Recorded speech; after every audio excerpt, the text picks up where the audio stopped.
Welcome back to Brown Girls Money Moves, the show where we sit down with South Asian women founders and the investors who back them. I'm your host, Bhargavi Varma. This is a first for us, a live taping shot in the W Sound Suite, W Toronto's recording studio with an intimate audience in the room. And it's also a special one because today is July 1st, Canada Day, which feels exactly right because my guests are celebrating a homegrown Canadian story going global. I'm also joined by Lisa Mattam of Sahajan and her investor Manica Blain of Top Knot Ventures. This one is so special to me. It's a beautiful full circle moment because I made an investment in Sahajan well before Brown Girl Angels even existed. In fact, that investment is part of what kickstarted this whole journey into what Brown Girl Angels is today. So grab your chai and let's get into it. Thank you, Lisa and Manica, for being on Brown Girls Money Moves. And this is really special for so many reasons, but I'll just say for me, this is really special because this is our first live podcast taping and with an audience here, all fans of the brand and fans of Manica, who I'm sure we're going to cover and really understand the connection between the both of you and your journey. But first and foremost, thank you for being here. We always start with something that's so true to South Asian culture, which is celebrating. So we're going to start with celebrating. Lisa, what is coming up by the time that this podcast goes live on July 1st? What is it that you'll be celebrating? And tell us how you feel about it. Oh, what a great first question. So first of all, thank you for having us. If I can say that on behalf of both of us, it's such a thrill. And I think it's such an important part of the journey to celebrate because I think as founders, we don't celebrate enough. So when the podcast comes out, which will be July 1st, as a brand, we will be celebrating our rollout into Sephora stores on the Next Big Thing wall, which is huge for us. I'm so thrilled. And we actually have more than one announcement, which, it was meant to actually come right after, but it all got leaked. And we're also the skincare partner for Air Canada and business class amenities. And so it's been starting to pop out on social. It's slowly rolling through flights. And so you can get 2 of our products right now. I filmed some content on my way over from Vancouver. Really? She literally did. Yeah. There's content of flight attendants saying, we're thrilled to have Sahajan on board. Oh my gosh. It's so awesome. But yeah, it's a really special time for the brand. And it's cool because July 1st is Canada Day. So we'll be celebrating the growth of a real made in Canada brand. And for those who maybe aren't familiar, which if you're not, that means you don't shop in Sephora, which means you need to. What is the next big thing? Describe visually what that is when you say that you're going to be in store. Absolutely. So if you enter a Sephora store, there are walls or end caps labeled as the next big thing. So there's the next big thing in skincare, there's the next big thing in hair, and the next big thing in makeup. And what Sephora is known for is discovery, is identification of the new up and coming trends. And so what they do is they showcase these brands that they feel are on this incredible momentum. Yeah.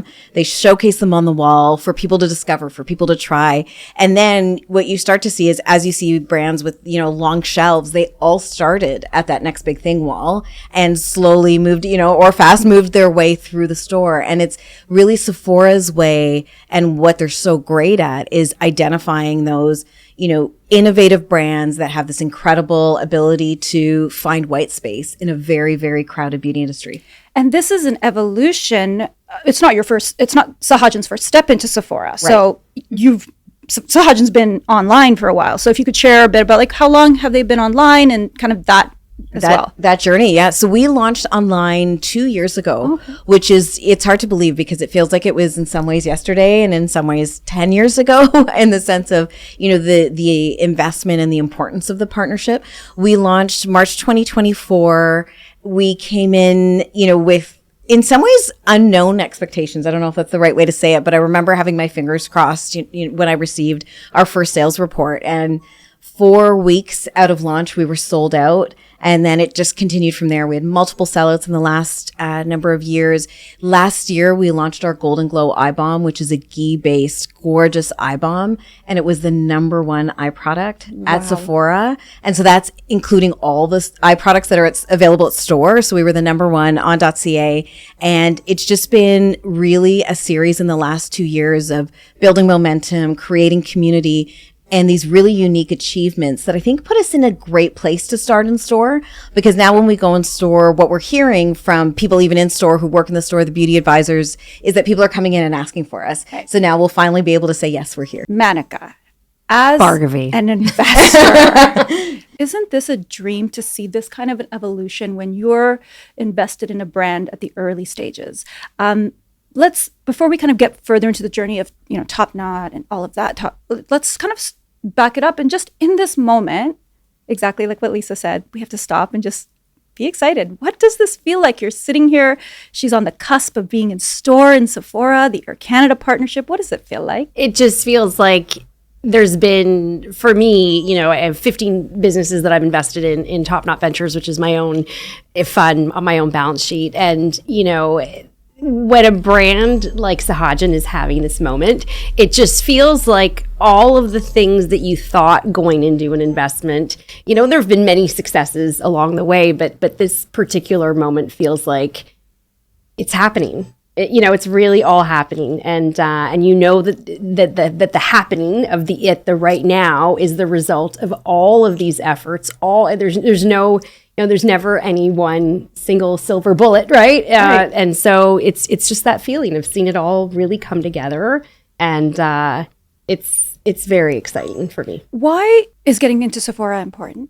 As an investor, how would you describe that as a milestone besides the obvious, hey, we're in store, Sephora's a big deal. Like, can you give us the investor lens of why is that important? For sure. I mean, we all know beauty, consumer in general, very many competitors, very competitive industry. I would say that from a retail landscape perspective, there are a few very large retailers that it could be your shot, and it could be something small that turns into something very big because of the breadth of the network of that retailer. So Sephora Canada, within Canada, it's the largest beauty retailer. In the US, you have Sephora in Canada, and Amazon is certainly becoming a huge contender and has for the last couple of years. But here within Canada, for a homegrown Canadian brand to have this moment, it's everything. It's very important. And it doesn't we're probably going to get to this at some point, but you can't be reliant on any one channel in particular. And in a way, I think Lisa's been, I don't know if it was by accident or on purpose, but many don't know, she was a part of the very first Sephora Accelerate in 2016. So this journey to get to Sephora has been a long one. She just shared that she's been online for the last 2 years, which is interesting as well because she had so much success out of the gates. She sold out of every single one of her 7 SKUs within the first 4 weeks. And then multiple rolling sellouts thereafter. When I look at the level of velocity and sell-through that she's been able to do online only at Sephora Canada, when I look, because I look at companies all the time, it's just incredible. But even with all of that success, it still, in some cases, takes a couple of years before you earn that shelf space. So it's incredibly pivotal for a brand. It's the difference of going, 0 to 100 in many cases. You use some words like velocity and sell-through, and I do want to get to that because for a founder listening who's, at that early stage of seeing, this is the point. We see the success, we see the representation and someone achieving the dream, and we want to know, okay, what are the things I need to know right off the bat of what I need to watch for in my business? So let's come back to that, but I want to set you up with something that you'll have to tell us this has never happened to you, or, oh my God, this has happened to you. So you're at a dinner party, a family dinner party, and an auntie, a family member comes up to you and says, you clearly look like you've been working too hard. And they say something that totally is off guard. And they say, I hear you're doing something like the Ayurveda, like you're doing what are you doing? How would you answer that? And especially if they say, I heard it has to do with your family and has to do with Kerala.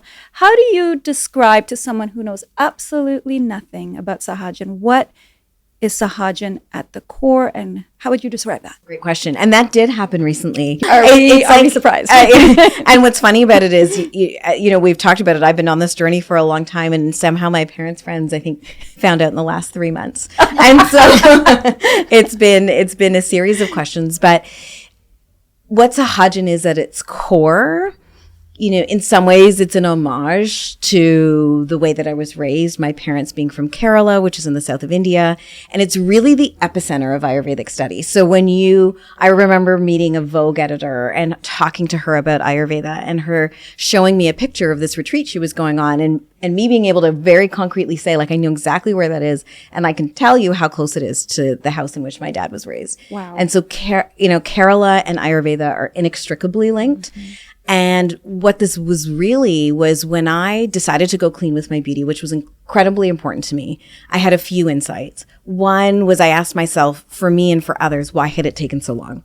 And the answer is because when we buy skincare, we buy it for results first. We buy it because our skin is dry, our skin is red, it's sensitive, we have dark circles, we have hyperpigmentation, all of these things, and we want something that will fix it. And I then realized, okay, I know that Ayurveda can deliver on this, that within these 5,000-year-old, time-tested, high-performing, ancient ingredients lives the solution, but I also need people to believe it. And I had grown my career in pharma. And so what we ended up creating was this really unique intersection of clean meets clinical.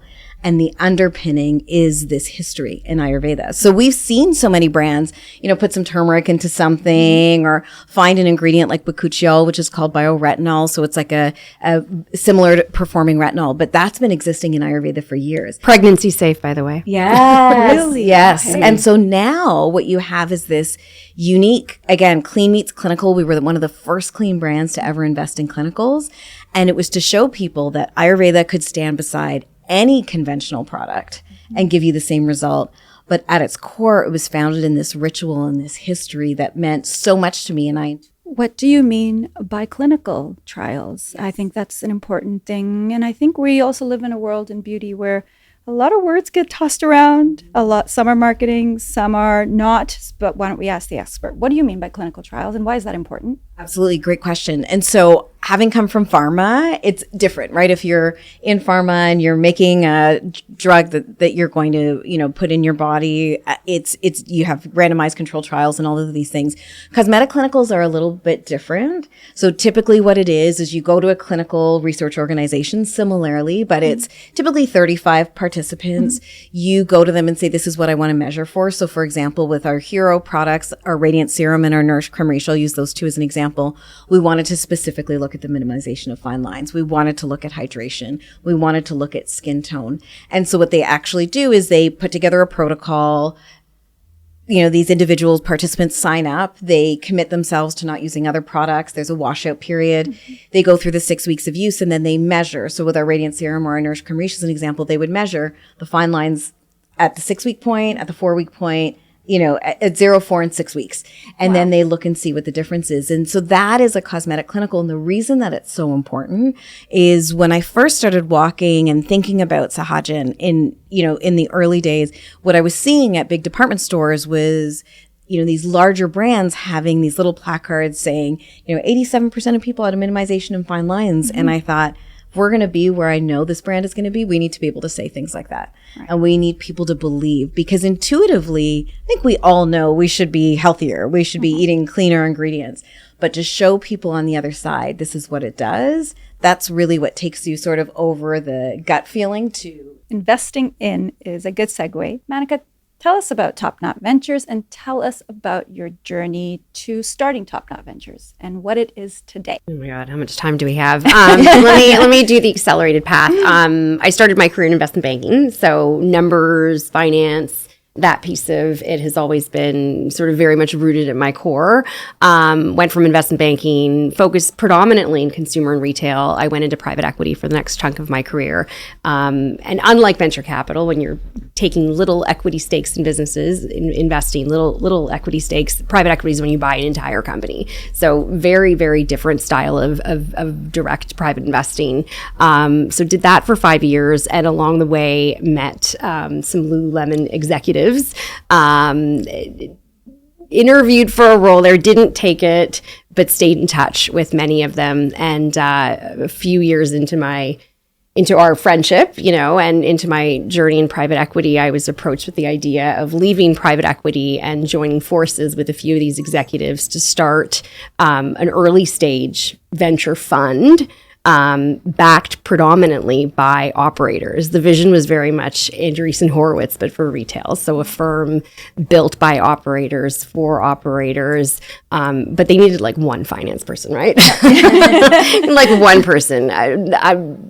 I had no background in venture. A lot of people that start a venture capital fund will have a history of angel investing, maybe working for another venture fund. But I came straight from private equity, having never done it. And kind of was always very interested in the early stage space, very interested in how small things can become very big very quickly. But dove right in, and that was my foray into venture. I raised a $32 million fund alongside the former CEO, CFO, and director of business development at Lululemon. And we went on to invest in a number of very interesting companies, including what I would consider like the belle of the D2C ball. We led the Series A for a business called Figs, healthcare scrubs. And we invested in that business when it was doing $3 million in top line revenue. Wow. And, a few years later, it went on to IPO. Actually, the first IPO led by two co-CEOs that were both female. Trina Spear and Heather Haston, giving them a quick shout out, who I remain friends with to this day. And so like it was the first deal that our fund ever led. And that was, I would say during those first couple of years of Campfire Capital is really where, coming from having never written an early stage check to participating and investing alongside these founders that were doing very big things. I mean, it's kind of like a drug, early stage investing, especially when you see success. And also similarly, when we lost all of our money on a couple of things too, right? And even in the case of Figs, it's a success, but for reasons we won't go on to in this podcast, we exited that business sooner than we would have liked. We still did well, not nearly as well as we would have done if we were, holding hands, in May 2021 for the IPO, but we did well. And we had a great result for the fund. Despite having exited early, we had a couple of other great wins.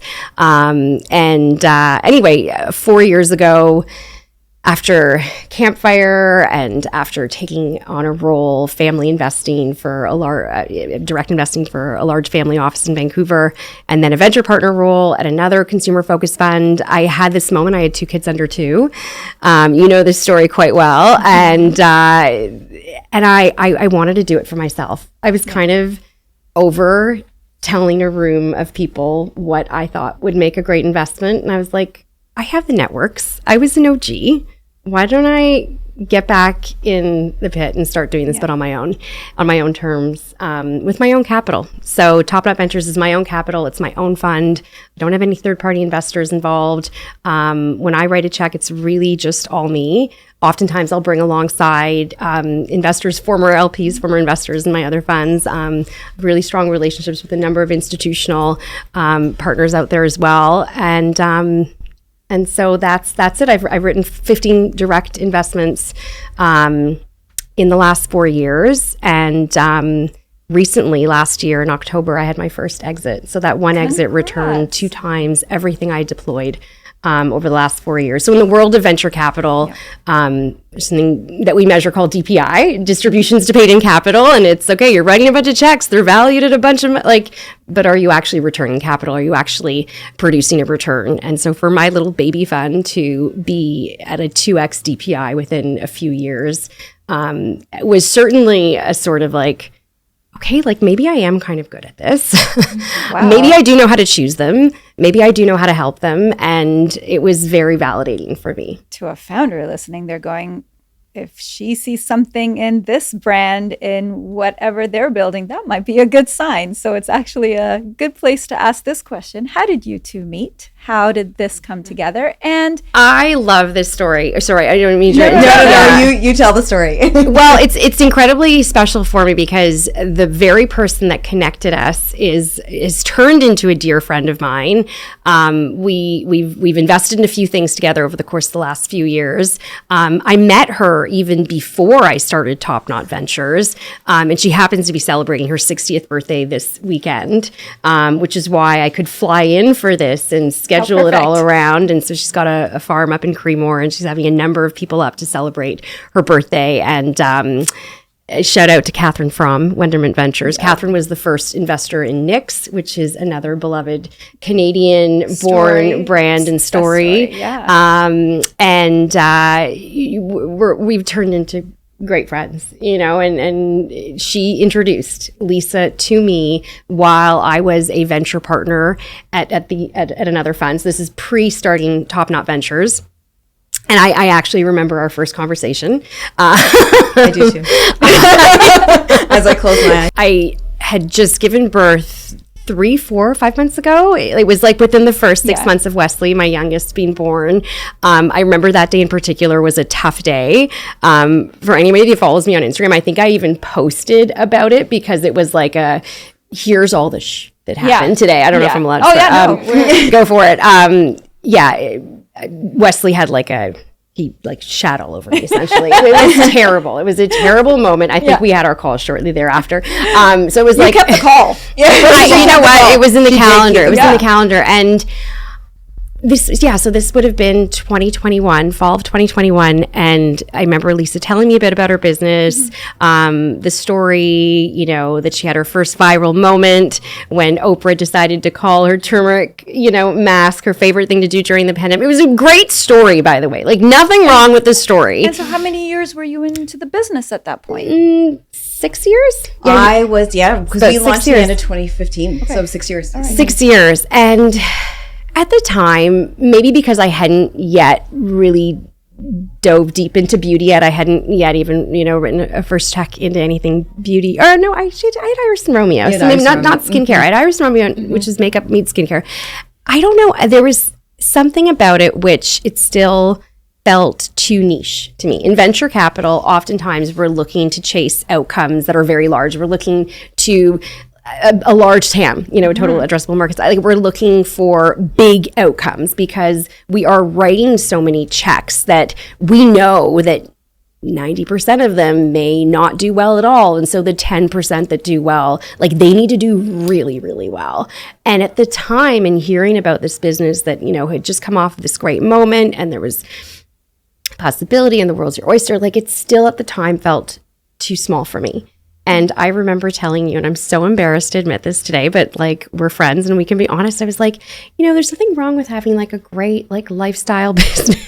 That is a direct quote from that conversation. And bless, Lisa's the most, you're so, not forgiving, but you're just so open to feedback and you're so, okay, great. Mind you, you were doing great and great things. And the world really was opening up. I think the market for Ayurveda, the market from a consumer perspective, even that way, as I think about 2021, and this is a whole other conversation maybe, but about how South Asian culture was really, really coming into the mainstream. I didn't quite see it yet. But we stayed in touch. So it was, I guess maybe it was 2 years later. It was 2023. Mm-hmm. It was 2 years later, and we reconnected because one of my other portfolio companies was looking for an introduction, who you now work with as well. And when I got the update on what was happening in Sephora, so this would have been in April of 2023, I was like, sorry, hold the phones. Can we talk about this again? Can I, I need to get up to speed. And it was... I remember even telling you, I was like, I'm going to do something and you're going to think this is weird, but I need you to download every Shopify transaction since the beginning of time. It's this thing that I now know I do with every business with a D2C D2C first business, or even a big D2C component of it, I will do this like VIP analysis where I will look at every customer purchase made since the beginning of time. And I will want to understand not just your repurchase rate of, okay, 30%, 40%, but I want to understand how many people have come back 2 times versus 3 times versus 4 times. And I do it all the way up to 10 times plus. And when I did that analysis in April of 2023, at that time, it was like 12, 13, 14% of your lifetime value net sales came from customers that had purchased 10 times or more, which is bananas. Because if you stop and think about a business that's also growing, and to have that type of loyalty was mind-boggling to me. And you're speaking to somebody that invested in a uniform company, right? Like I was very into like deep loyalty. By the way, fast forward, I just redid that analysis for Lisa a couple months ago, and it's now like 20% of her lifetime value net sales coming from customers that purchase 10 times or more. So the retention is still intact. In fact, it's even stronger. I'm not surprised. I mean, I find that anyone I talk to, I mean, myself included in how I was introduced to the brand, it's not a one and done. And the numbers that was the hook for me. Yeah. Like that was okay, hang on. There's something really, really, really special happening here. And she also has, I say this constantly about fundraising, is make sure it's milestone driven. And for every dollar of capital that you're bringing into the business from an investment perspective, you must be able to show a tangible ROI in terms of, I'm not just raising capital to cover my losses. I'm not just raising capital because I want to hire somebody. It's for every dollar of capital that you raise, you need to show that you're tangibly able to create a return from it, right? And so she had that mix of, it's going well, we can put more gas on the D2C engine. She has this opportunity with Sephora that's opening up that was years in the making. The market is catching up to it clearly. Also, she's just an amazing founder that 2 years ago I told her she might have a lifestyle business, and she was still like willing to entertain a conversation with me. That though, because that is something that I think a founder listening to will have heard. So are you able to take us back to that time? You hear, leave the room for this. Tell us what was really going through your head. Yeah. Like what, and now kind of where you are now looking back, what would you say to that founder? That's like, okay, do I just ignore that? Do I keep going? Like how did you receive it then? And what would you say now to that person who might have just received that feedback? What would you say to them? I'm a person, and Manica encourages this in me, and I think is really important, is I always think it's important to take a high level of accountability. And so for me, when I look back at that conversation, while at the core, I still believe in Sahajan, all of that belief hasn't changed. I am a fundamentally different founder. And so what I think has changed is, if I were to have that conversation again, I would have presented the business phenomenally different. And so my advice to a founder would be how you come to the table with a first-time investor and the kind of milestones, traction points, nuggets you should be sharing, because they were all there. But I was talking to her when we were connected, I was actually in contemplation of getting a coach. And Catherine, who connected us, was like, I know who you should speak to. So in my mind, I wasn't pitching an investor. I was like opening up a little bit and saying, here's what's going on in my business. We've just had this viral moment and we're profitable and And, whereas when I talk to an investor, it's very clear what we've done, what we've accomplished. I'm clear on not only the big things about the business, so the space that we fall in, what our growth potentials are, all of those types of things, but those key always insights. Be pitching, always be pitching. Always be pitching. Yeah. The thing is always be pitching, and I wasn't pitching. If I was being really honest. And it wasn't that I don't want to like totally undermine myself, but I was sharing a story, and I was sharing the vision, and I was doing all those things. You're very gracious. Yeah, and I was also, I think the bottom line is Manica Blain is not always right. No, but I think the other thing is as she said, like I caught her in a moment, and it's funny because I spoke to another founder a year ago who spoke to Manica and was like, oh God, here we go. She said, I had this moment, and she was like, I'm in the middle of something, go. And I was like, you've got to be ready for that. Like whether it's Manica or somebody else, you've got to be ready, and you have to have you've got to know your numbers. You've got to know the traction points. And when you asked us the question earlier about, what does it mean for Manica, and I'm taking words out of your mouth, that Sephora happened, I also think about my early pitch slide decks, and I think of all the things we did when we were raising, and all of those things are coming true. That's the reason why it's so special, is because when you're raising, you have a vision and you fundamentally believe in it. But then when all of a sudden you're like, oh yeah, and it happened, and we said it was going to happen at this time, and then that happened, and that's what makes it so incredible. So when I look back at that moment, it was actually an important one because it created a shift in me, because all of that knowledge, all of that understanding was within me. But you've always got to be pitching, and you've got to be prepared to have that conversation, whether the phone call is with if someone says to you, I have a friend who might be interesting for you to talk to, and she works in venture, you've got to come to that call like as if you're talking to your next investor. You've got to come to that call. If someone says like, my aunt's, so-and-so has a family friend who does whatever, like you've got to come to that call. And that would be my takeaway. And I think what's amazing, and I think the other thing that's really important is as I continue to talk to funds, and, we've recently had funds that have been courting us and different things, is these are relationships that are built over time.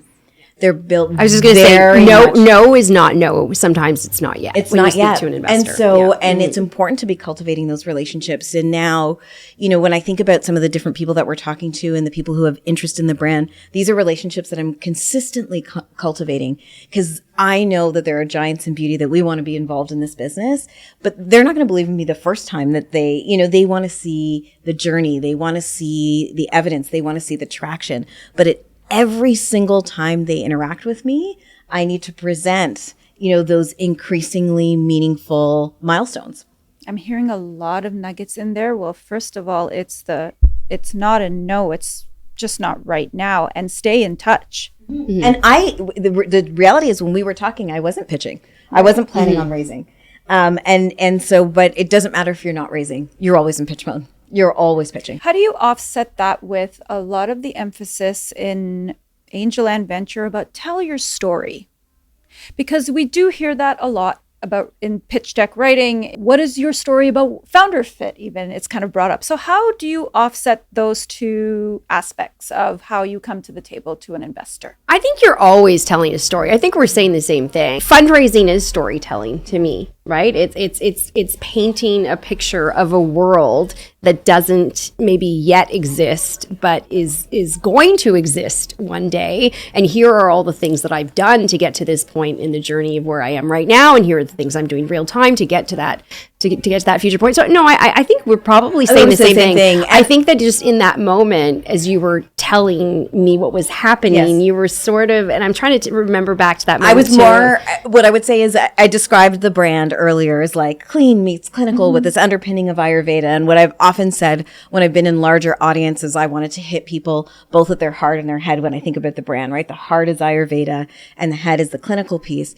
And it's the same thing every time you're interacting with someone. So your story is fundamentally important because investors are investing in you as a founder and they want to believe in your story. They want to be on this journey. They want to be excited. So these key points become fundamentally important. And then what you do is you add in the proof points and you add in all the things that now say, this is why I passionately and from a heart-based place. And, because you can see sometimes an investor, their eyes light up. And when you start to tell your story of why this is important and why people are going to believe and why they're going to want to, get further. And then you add in, it's like building something really special. And then you add in, and then we've seen this success and this success. And this is our return purchase rate. And this is our, and that's the thing. And those data points, it was, our connection was more, we were both coming at it from two different places, I think is just the fundamental part, right? I came to that conversation ready to just like share. And the learning is when you're talking to someone in the investment world, just always be ready to have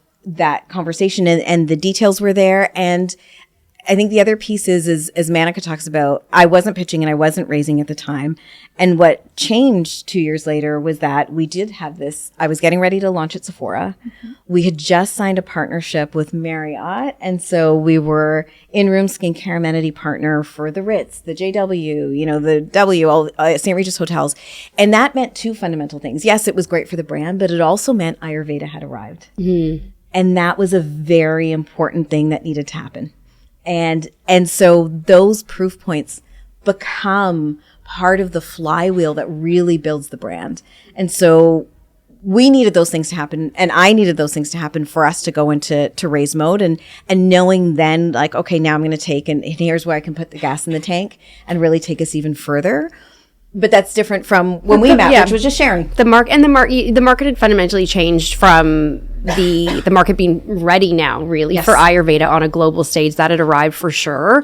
I think the other interesting thing is, I think back to 2021, is we were still sort of in that growth at all costs sort of, and loyalty and that sort of thing was always very important for me, as something that I look for as an investor. But you didn't even know how strong your loyalty was. When I did that analysis with you in April of 2023, I remember coming to that call and you were like, what's she going to tell me? Like, I know what my repurchase rate is, Shopify, but like, I've never really dug into this rigor to tell. Actually, right? The true story you didn't even really is have that Manica, the very true story is Manica was like, I want you to do this. And, the worst that comes out of us, I've done this really great analysis, and we shake hands and we say, it was really nice to meet each other again. And if the results are somewhat different, then we continue our conversation. And Manica's on PST, I'm on EST, and she works super late. And so I woke up in the morning to, 47 text messages. It was, and it was like, oh my God, oh, Lisa, wait, you don't understand. You know what I just found. And so when we got on the call, she instantaneously started with, you have a community like no other. And she was like, we've got to do this. We've got to do this. Wow. Mm-hmm. And the conviction was there. It was, and you know what? I'm sorry, you asked one question, we won't shut up. So, I know. But I'll tell you another thing, and this maybe like ties into just our background and our culture. Like, I'm 44 this year. I have never done Botox, fillers. I think I've had 3 facials in my life. And I grew up in a household, obviously South Asian heritage, where, things like hair oiling and oil-based cleansing and like principles of Ayurveda were very much in my life. Familiar. But I grew up in this era where it wasn't cool. It wasn't mass. It was, and so it was interesting because I started using, like, I remember doing that analysis and being like, well, if all these guys think it's great, maybe I should like go and buy a bundle. And I did. I remember you sent me a few things, but I remember that night I bought creme riche. And like, I truly mean this when I say I feel like I wish I did my own before and afters, because I started seeing the results. I see the results today. Like my dark under eyes, like I wish I do have some before and afters, and I've actually told her, I'm like, am I allowed to be in ads? Because like it really works. So I think it was that too, Barbie. You touched upon this about, the flywheel that requires other players in the game. And I think from the time that you started to now, how would you describe how the beauty industry has really kind of, welcomed Ayurvedic beauty? I remember when we started, and I remember I did 2 things, which was we did a gifting suite at TIFF, which is the Toronto International Film Festival, one of the biggest film festivals in the world. And the reason that I did that was because I wanted to immediately assert that this was a brand that was going to be on the global stage. And so, and celebrities are often early on trend. And so I started gifting people. Like I've told Manica this story, like I gifted Brie Larson, if you know her. And she told me about a movie that she filmed in India, in Kerala, and how she'd done all these Ayurvedic treatments. And I was like, okay, like, it was an interesting proof point. And we did a PR event, and we had all these beauty editors come. And I remember someone coming up to me and saying, like, can you spell Ayurveda for me? And I said, yeah, absolutely. But that's how early and how new it was. And in a cool way, a couple of years ago, Forbes called us the pioneer in really building this movement. But what we needed was the entrance of other brands. We needed Ayurvedic hair care. We needed additional Ayurvedic skincare brands. Just a couple of weeks ago, an Ayurvedic inspired fragrance brand just launched. Yeah. And all of these things do a couple of things. One, together we build a category. And that's phenomenally important, because you need to have, and we each address different things, or sometimes they're for a different customer, or maybe there's a customer who's dabbling. But what it does is it asserts that this isn't just one random idea. This is the coming together of an entire, again, 5,000-year-old repository of information that we're all being able to leverage in this incredible, beautiful way. And so that needed to happen. I remember we talked earlier about being in the first Sephora Accelerate program, and it was such a win for me because we were early in the journey. They weren't going to have Canadians. I wrote them because I saw the press release, and they wrote back and said, no, it's not for Canadians. And then they wrote me back. I didn't know that story. Yeah. And then they wrote me back and said, yeah, no, you can apply, but like your application's due tomorrow. It was something crazy like that, like in X number of hours. And so I wrote the application that night. You had to do an iPhone video, and it was 11:30. And I turned to my husband and was like, take this video. And he was like, no, like you need to sleep because this is for Sephora. But when I went to Sephora, because they're so, they have so much data and they understand trend, they said to me, clean's only going to hit 3 or 4 years from now, and Ayurveda 3 or 4 years after that. So you need to now go build a community. You need to go plant the seeds. You need to be part of the community that's of elevating the category. And now if you look, 10 years later, like I joke that we're a 10-year overnight success, but we needed all of those things to happen for the category to evolve, for the beauty world to be there. And as Manica, you were saying earlier, for South Asian culture to be where it is. I remember having a moment, I think it was in 2023, where I turned on the TV because I love to watch TV, and Indian matchmaking, Never Have I Ever, and I think it was Wedding Season were the top 3 things on Netflix. Mm-hmm. Like, when in my childhood would I have ever expected that to be what modern media look like? And so as a culture, we're being celebrated for beauty, for hair, for dance, for now all of a sudden having these different symbols of beauty, different complexions, all of these things.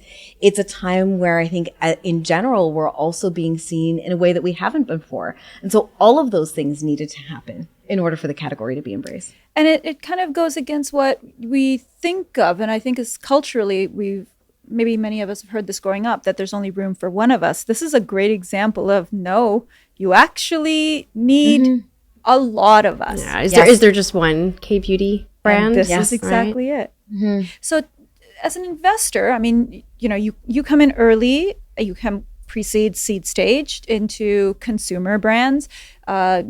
Would you say the valuation that you or revenue that you look at, are there markers of like so I don't like to use the word like seed or pre-seed. I mean, arguably your business was the round that I led and invested in was the first round of funding your business had brought in. And well, technically you might call that pre-seed, but you were doing very solid revenue figures, right? So I would say I typically get involved when a business is doing $1 to $5 million in top line revenue. That's typically my sweet spot. And many times it's the first round of real funding that a business acquires or brings in. So yeah, that's my entry point. So with the category now, is it saturated? How are there new players coming in that have room? As an investor, how do you look at the category and with the lens of the new folks? I mean, I feel like there's every day I hear about a new Ayurvedic brand, and I'm thrilled for it.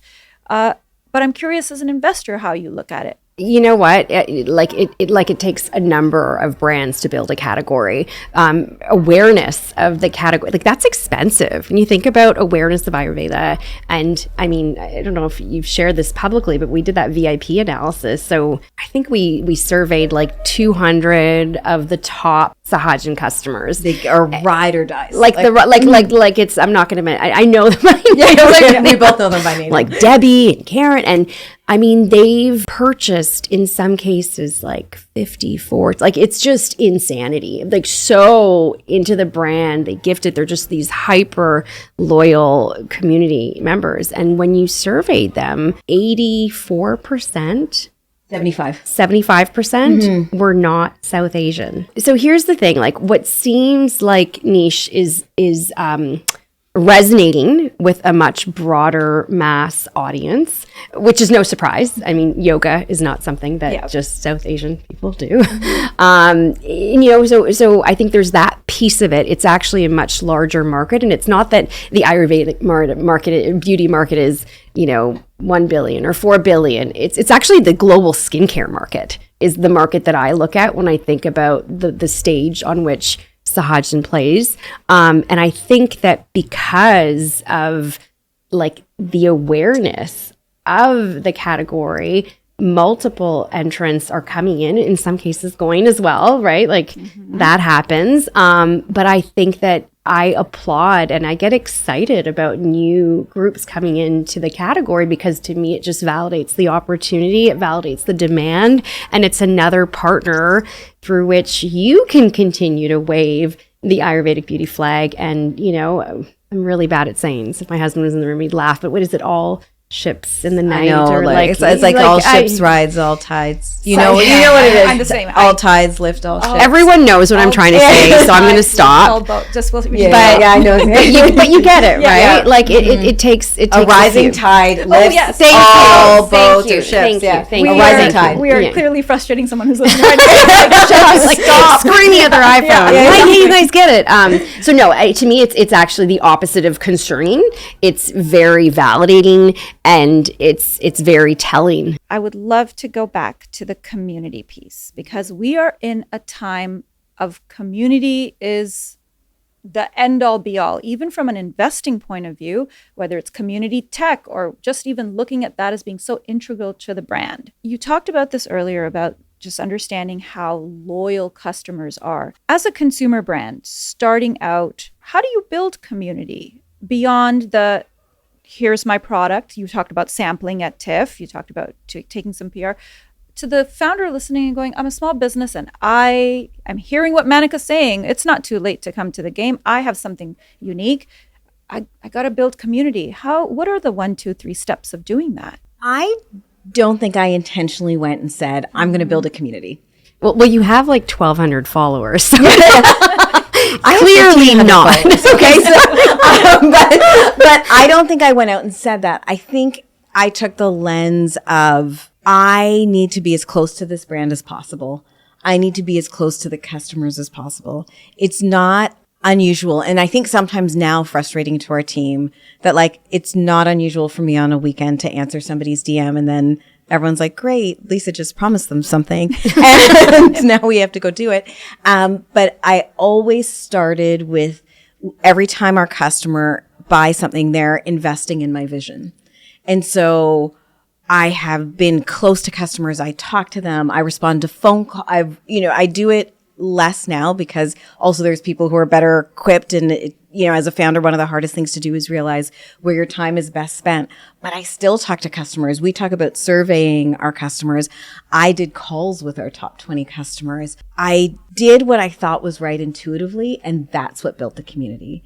I answered questions. I made myself available. One of the things that I didn't think would be as important to our business as it is live selling.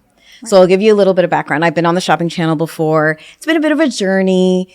And then someone told me about this technology where you could basically create your own low production QVC shopping channel. And I said, no, I'm not going to do it. And then he said it to me again, you should try this. And I said, but how does it work? And he was like, basically you bring the audience and then you sell to them. And I was like, great. Who is going to come to that? And then I decided to give it a go. And I remember the first one saying to myself, and the team was smaller then, saying, okay, you know what, if only 4 people come today, we're just going to do the best live selling experience we can for these 4 people. What kind of a time commitment was that? Were you like, oh my God, I got to talk for... I had to talk for at least an hour on my own. It was like this, the lights were on and... I was walking, I was sweating. I was, really, really nervous. And we came on and the technology that we were using meant I couldn't see anything that was going on. I couldn't see how many people were online. I couldn't see if anybody was shopping. And because it was all happening live, everybody was really quiet. So I was trying to get the vibe, are they doing anything? Are they responding to anyone? And when it was over, I remember being and being ridiculous. like, it was probably the first time in the business I've used the words like shock and awe of the number of people that came for our first live selling experience. And we have now grown that. And so we only do them maybe twice a year. And the reason is because they have to be special. They have to be important. They're usually associated with a product launch or something like that.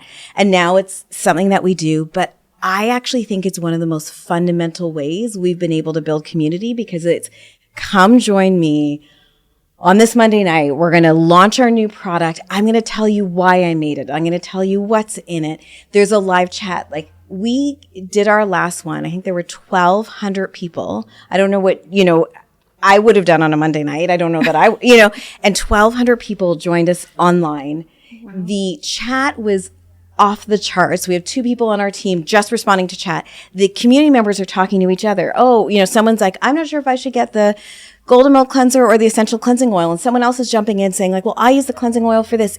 This whole thing comes together. You buy both if you want to double cleanse. Yeah. The answer is buy both. Like an investor. Yeah. The answer is you buy both. We make it like, it's like low production. Like, there was one time I dropped cumin seeds, and they were like black cumin seeds, because they're in the golden milk cleanser. They're like stuck on my toes. For the first couple, would wear my pajamas because it was like get into my night routine. But we're on the couch at the office. Different team members come and they mask with me. Like, it's a real thing. And it's honest. Like, we do giveaways, and now with this upgraded technology that we're using, I can see some of the questions. So I'm like, hey, and cherry tomato 1 2 3, like, let me answer your question. It is become this thing that I didn't anticipate that live selling would be such an important part of building our community, but it has been, because it connects people to the brand, it connects people to the team, it connects them to the names that they see when they're online.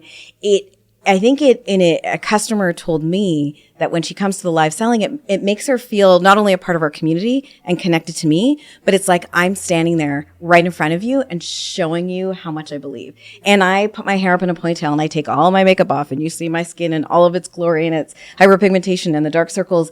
And then you see me apply the product and talk about it. It's, I don't know if we're sharing numbers here, but like the last one we did, I'll share. I mean, like, one thing I was just thinking of too is, the first time you did it, or were telling me you were going to do it, I was thinking, okay, like 100% of the orders that night are going to be from, like, obviously returning customers, like repeat customers.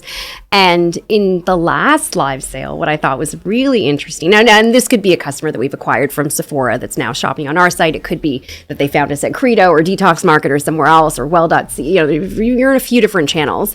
But I think it was like 60 to 70% were repeat and the rest were new, which was so cool, because clearly you've got this cohort of people that like know a live sale's happening, they come back, right? They come for it. But then you have these people that are aware of the brand. I'm a believer in today in D2C and consumer in general, that a customer needs to have like 10 different touch points to convert. But it was interesting, the conversion of new customers for your last live sale. And I mean, just from a quantum perspective, I'm happy to share. I just think it's super impressive. I mean, within an hour, Lisa will sell like $100,000 to $200,000 in net sale. Like, it's just bananas. Like, in an hour. Like, when I share that figure with some of my other investor friends that, that are doing a bit of live sell, like, their jaws drop, especially considering, and again, no offense to your 1,400 followers. That is amazing.